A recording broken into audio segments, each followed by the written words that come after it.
When the sun went down on the ancient world, something happened that we, in our age of electric light, can barely imagine. True darkness fell, the kind of deep, total darkness most of us have never experienced, broken only by the moon, the stars, and whatever fire a group of humans could keep alive. For most of human history, the night was a vast, mysterious country that came every single evening, and how our ancestors filled those long, dark hours tells us something profound about who they were and who we have become.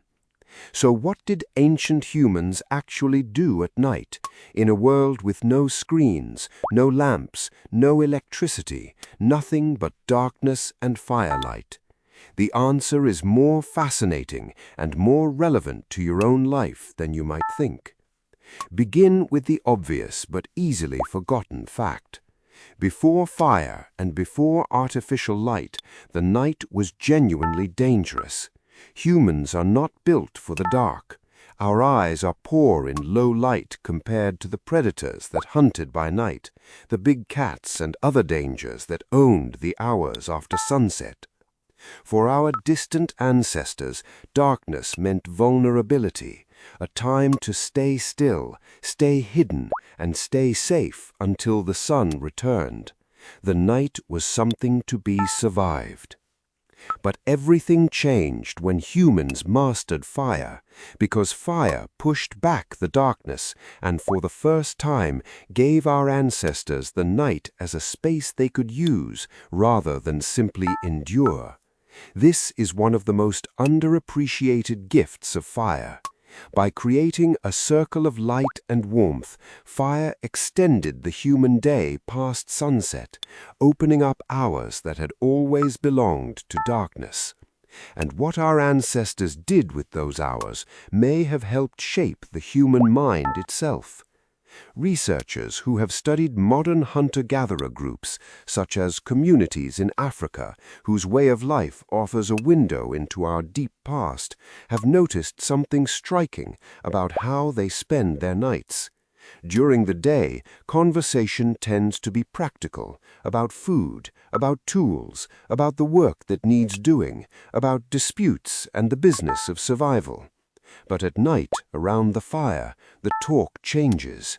As the flames flicker and the darkness closes in, the conversation turns to stories. People tell tales of the people they know, of distant groups, of spirits and the unseen world, of myths and the ancestors. The firelit night becomes the time for storytelling. Think about how important that is. The campfire at night may have been the birthplace of one of the most powerful of all human inventions, the story. Around the fire, freed from the practical demands of the day, our ancestors could let their imaginations roam.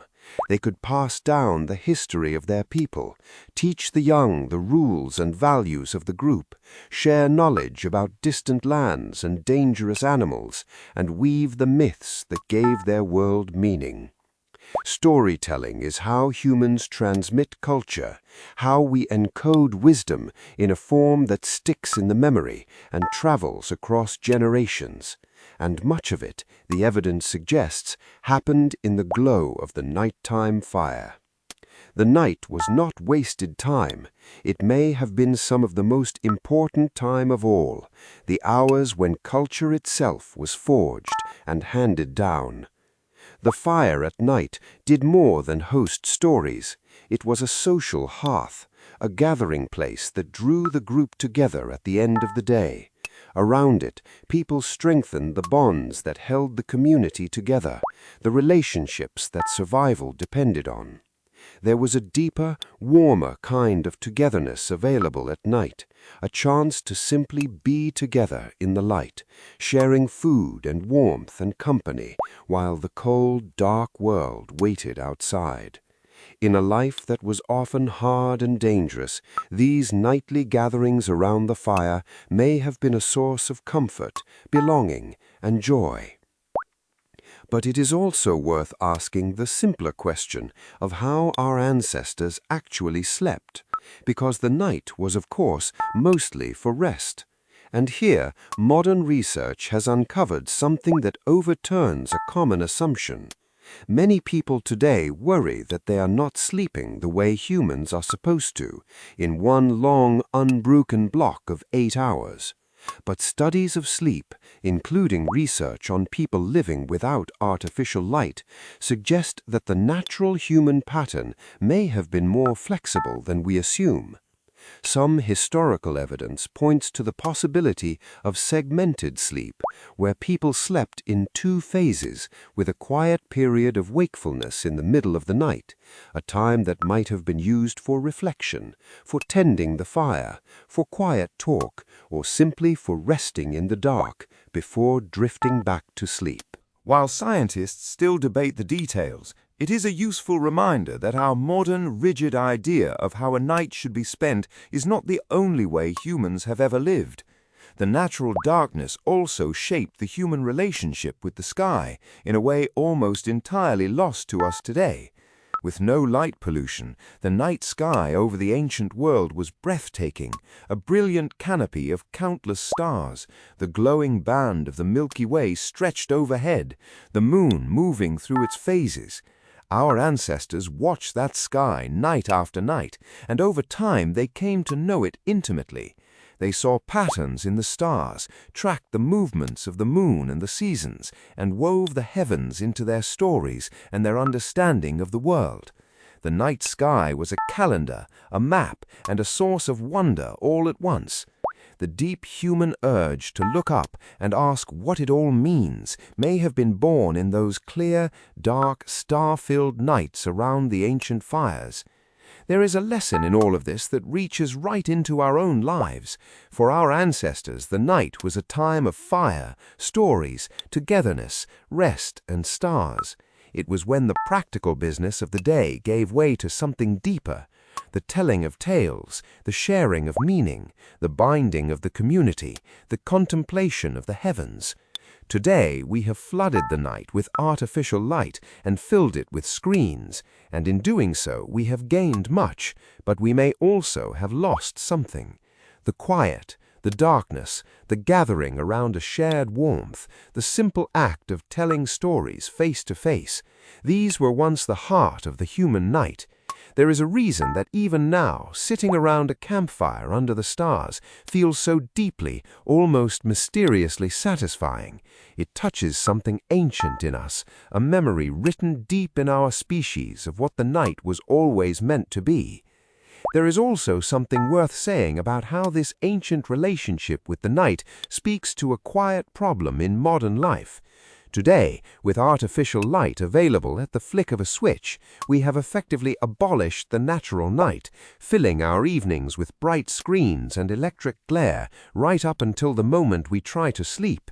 Our bodies, however, still carry the deep rhythms shaped over hundreds of thousands of years of living by sun and firelight.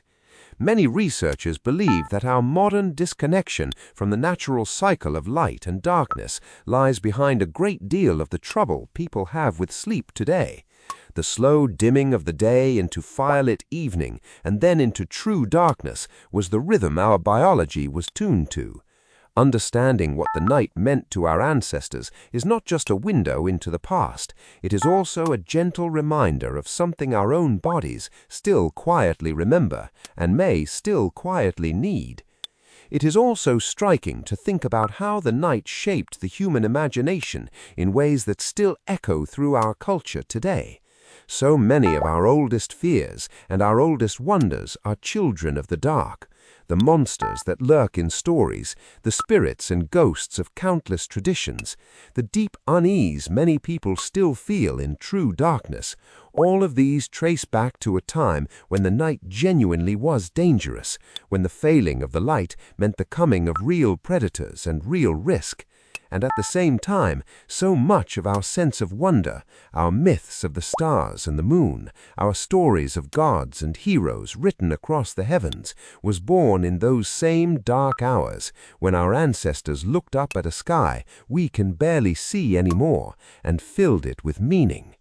The human night was a place of both terror and beauty, and both of those legacies live on in the stories we still tell, the fears we still feel, and the awe we still experience when we stand under a truly dark and star-filled sky. So when we ask what ancient humans did at night, the answer is that they did some of the most human things of all.